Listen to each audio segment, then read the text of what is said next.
هناك شيئا عجيبا يحضر فيه عند آل سعود.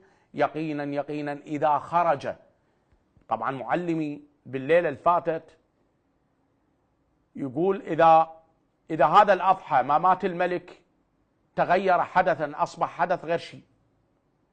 يقول إن هذا، اسمعوني، يقول إن عمر الملك بهذا الأضحى أما يتنحى أو يموت، ويقينا يموت.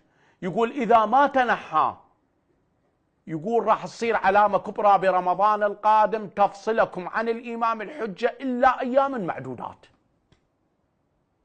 يقول إذا ما مات بالأضحى تفصلكم عن ظهور الإمام الحجة الأيام المعدودات، شهر 6 أشهر 7 أشهر ما أعرف، بس يقول يعلم الله سيقتل ذو النفس الزكية. يقول إذا ما مات الملك ونادى الناس بأنه الملك في يوم حج، لقد مات الملك، فيكون هرج ومرج.